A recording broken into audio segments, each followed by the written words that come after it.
First off, how long have you been in office, and what motivated you to run for public office in the beginning? 2. And what motivated me to run for office in the beginning, in 2004, the #1 issue with both candidates was Decker Boulevard. 4 years later, everybody that lived in the area felt as though nothing had been done. So I ran on that issue. So this is your third term, but you're in your second year, your third term. Now you asked me how long, and I said 2. Too long. I answered your question. That's what I was making sure. Just making sure. Okay.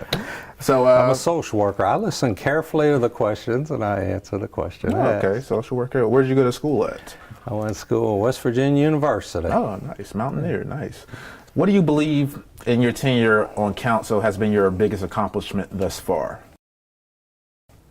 Probably the one that I'm most proud of is the fact that served as a champion and a cheerleader to bring people together to make a difference for Decker Boulevard, since that's what I primarily ran on, was an issue that had not been resolved after 4 years.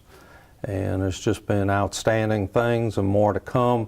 Just today we had an ad hoc committee and we're moving forward on some changes along the roadways and medians and making it a safer boulevard. Mm-hmm. Are there any other projects that you have that you would like to talk about that's possibly coming up in the future that you would like to do? Yeah, one of the things that's before County Council right now is an ordinance that would allow the county sheriff to have the same power as the chief of police for Columbia for businesses that are not acting in accordance with their business license and properly within all the laws, that they would have the power to shut those businesses down. Okay. Now we welcome 3 new members to council. You happen to sit next to one of them, and Allison Terracio. Have you given her any advice, or the other 2 members of county council that have just joined? Oh yeah, I'm very excited about having some new folks on county council in really the past 6 months, even as they were running. A couple of them have won in a primary. I was passing along information to them.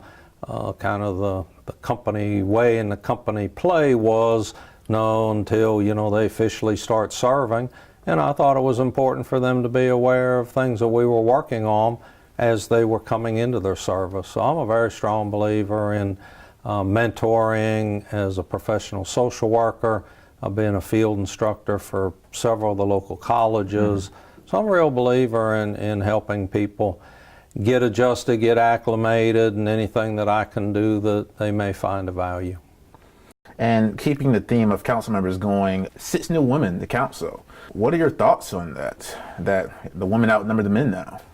Yeah, I'm very excited anytime that an elected body reflects the citizens of, in this case, the county. So I'm thrilled to have broad, wide representation.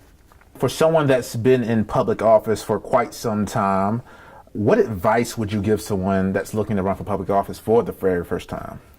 Well, I think to really find out what you're getting into, it still shocks me in every election cycle, people coming in and where's my office, where's my secretary, oh gee, I didn't know we had all these meetings besides the first and third Tuesday in the public zoning. Mm-hmm. And I just think it's real important that you really find out what it is that you're running for and what it entails.